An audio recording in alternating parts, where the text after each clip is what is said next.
Don't forget to like the video, share your thoughts in the comments, and subscribe to stay updated with our latest stories.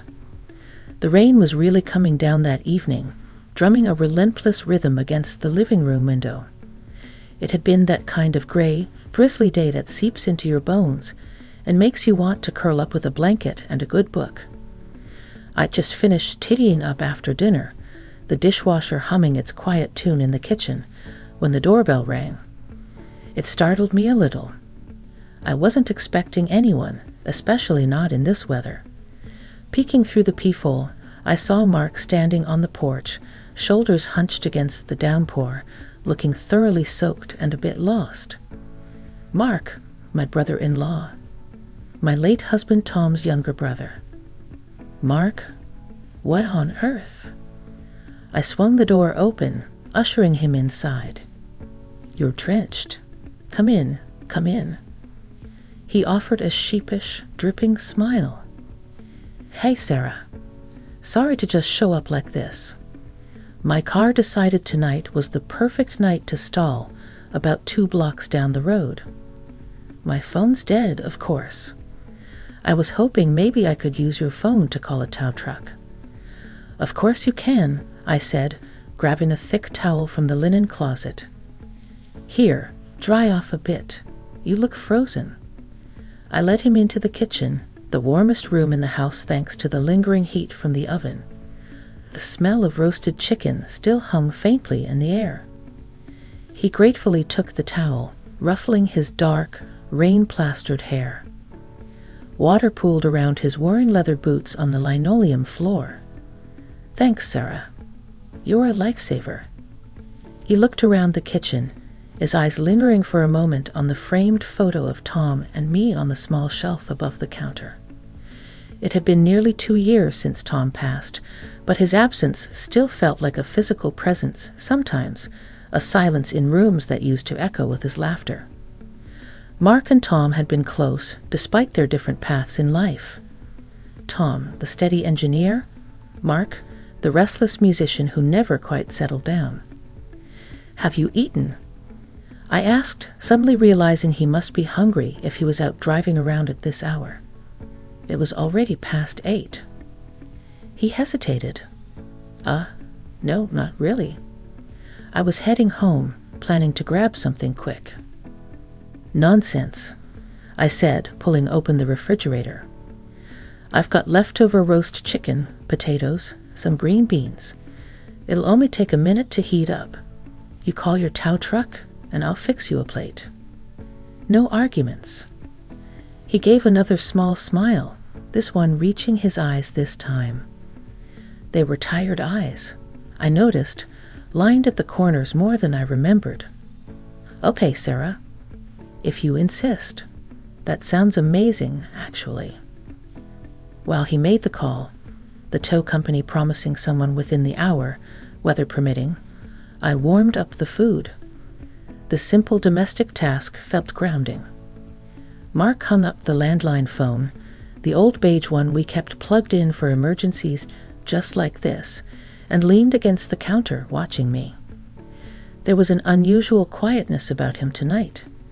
Usually, Mark was full of stories, jokes, a nervous energy that filled whatever space he was in. Tonight, he seemed subdued, almost thoughtful. Smells even better the second time around, he murmured, his voice low. Comfort food, I replied, arranging the chicken and vegetables on a plate. Good for rainy nights and stalled cars.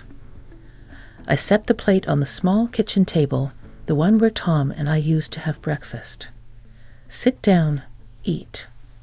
He pulled out a chair and sat, looking down at the food for a moment before picking up his fork. Thanks again, Sarah. Really.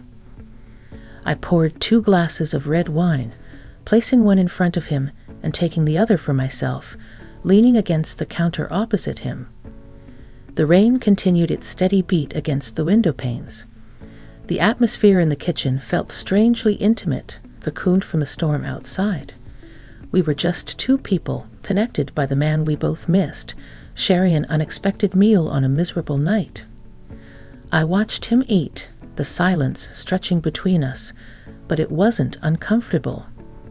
It was a companionable silence, heavy with unspoken thoughts and shared history. I had a feeling this wasn't just about a stalled car. There was something else weighing on him, something behind those tired eyes. And for some reason, I felt a pull, a quiet need to understand what it was. The night felt suddenly charged with a subtle current, a sense that the ordinary boundaries of our relationship, sister-in-law, brother-in-law, might be shifting, blurring in the dim, warm light of my kitchen. Mark finished eating, pushing the clean plate away with a sigh of contentment. "That was incredible, Sarah. Thank you. Honestly, I think I needed that more than I realized." He looked up at me, his gaze direct, holding mine for a beat longer than usual. The tiredness was still there, but something else flickered behind it. Vulnerability, perhaps. "You're welcome, Mark," I said softly, swirling the wine in my glass. "Rough day, even before the car decided to quit on you." He let out a short, humorless laugh. "You could say that. Rough month, really. Maybe a rough year." He ran a hand through his still damp hair. Things haven't been going too great. The band's kind of falling apart. Gigs are drying up. And Mel? Well, Mel and I decided to call it quits a few weeks ago. Melinda, his long-term girlfriend, I hadn't known.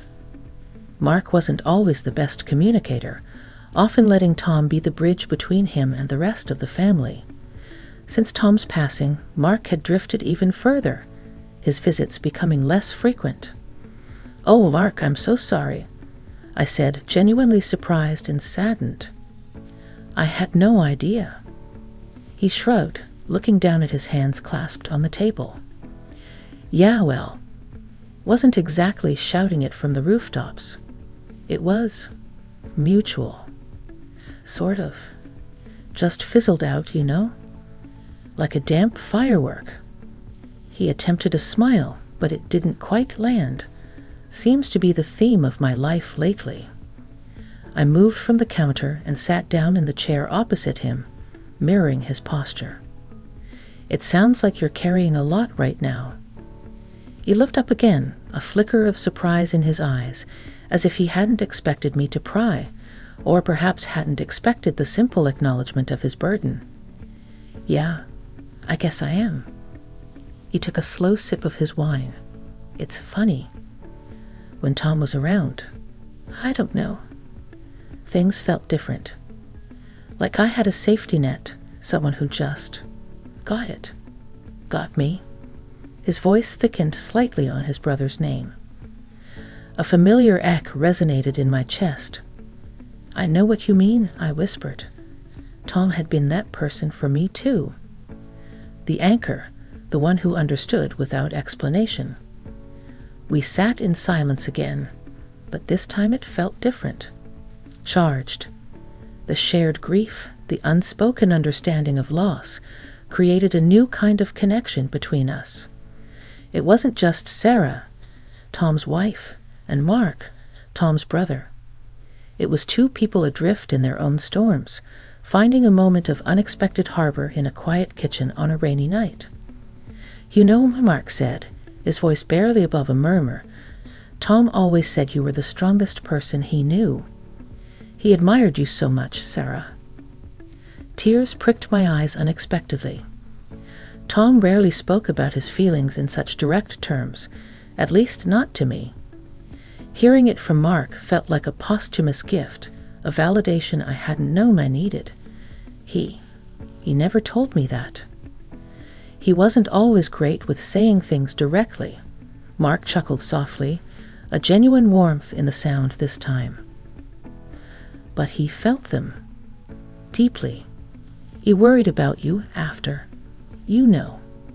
Worried about you being alone. "I manage," I said, trying to keep my voice steady. "It's quiet. Sometimes too quiet. But I manage." It was the truth, but hearing myself say it aloud felt raw, exposing a loneliness I usually kept carefully tucked away. Mark reached across the small table then, his hand hesitantly covering mine where it rested near my wine glass. His touch was warm, unexpected. It wasn't a romantic gesture, not in the conventional sense. It felt like solidarity, a simple human connection. My breath hitched slightly, surprised by the jolt of warmth that shot up my arm, the sudden intensity of his gaze. His eyes, dark and deep, seemed to be searching mine, looking for something. Understanding? Acceptance? "You're not alone tonight, Sarah," he said quietly, his thumb brushing lightly against my knuckles. The gesture was small, fleeting, but it sent a cascade of confusing emotions through me. Gratitude, sadness, a strange, unsettling flutter of something I couldn't name. It was the kind of touch that speaks volumes, bridging the gap between polite conversation and genuine emotional intimacy. The rain lashed against the windows, isolating us further, amplifying the sudden closeness that had bloomed between us in the warm glow of the kitchen light. The tow truck felt a million miles away. The moment stretched, suspended in the quiet hum of the house and the rhythm of the rain. Mark's hand remained covering mine, a point of surprising warmth and connection. I didn't pull away. Part of me, the part that had felt so adrift since Tom's passing, craved this simple, grounding touch. It wasn't about replacing Tom, nothing could ever do that, but it was about feeling seen, feeling understood, even for a fleeting moment. He eventually drew his hand back slowly, as if reluctant to break the connection. He cleared his throat, looking down at the table again. "Sorry," he mumbled. "Didn't mean to overstep." "You didn't," I said, my voice softer than I intended. "It's okay, Mark." I took another sip of wine, the liquid courage helping steady my nerves. The air still felt thick with unspoken things. "It sounds like you've been going through hell," I added, gently guiding the conversation back to him, though I felt strangely exposed myself now. He sighed, leaning back in his chair. "It's just, everything feels like it's slipping through my fingers. The music, Mel, getting older. Wondering what the hell I've actually accomplished, you know." He gestured vaguely with his hand. Tom had it all figured out. Career, marriage, house. He built something solid. Me? I'm still chasing melodies in dive bars and living out of boxes. "Tom admired you too, you know," I countered gently. "He admired your freedom, your passion for music. He used to say he wished he had half your courage to just go for it, consequences be damned." Mark looked genuinely surprised. "He said that?" "More than once," I confirmed. "He saw the stability, the mortgage, the routine as a kind of cage sometimes. He loved his life, loved me, loved his work, but there was a part of him that envied your path, Mark, the road less traveled." A slow smile spread across Mark's face, transforming his features, chasing away some of the weariness. "Huh, he never told me that either." He shook his head, a wry look in his eyes. "We were a pair, weren't we? Both admiring what the other had, maybe without fully appreciating our own lives." "Maybe," I agreed. "We often do that, don't we? Focus on what's missing instead of what's there." I thought about my own life, the comfortable home, the financial security Tom had left me, the quiet predictability. It was safe, yes, but sometimes, especially on nights like this, it felt etchingly empty. Was I any less adrift than Mark, just because my boat had softer cushions? "What about you, Sarah?" he asked quietly, his gaze searching again. "Are you happy? Are you lonely?" The directness of the question took me aback. It wasn't a question people usually asked, not really. They asked how you were doing, and you gave the polite, expected answer. But Mark wasn't asking for the polite answer. He was asking for the truth. And standing there, in the warm isolation of my kitchen, with the rain as our only witness, I felt an unexpected urge to give it to him. Sometimes, I admitted, the word barely a whisper. Yes, I am lonely sometimes. Terribly lonely. The house is too big. The silence is too loud. Tears welled again, and this time I didn't fight them. They tracked silently down my cheeks. I miss him. I miss having someone to just be with, to share the silence with. Mark didn't say anything immediately. He just watched me, his expression filled with a profound, heart-wrenching empathy. He reached out again, not to touch me this time, but placing his hand flat on the table near mine, a silent offering of support. And then he started to talk. He spoke about his own loneliness, the echoing emptiness of his apartment now that Mel was gone, the feeling of being disconnected even when surrounded by people in noisy bars. He talked about his fears, his insecurities, the gnawing feeling that maybe he'd missed his chance, that the dreams he chased for so long were just illusions. He wasn't looking for pity, nor was I. It was a shedding of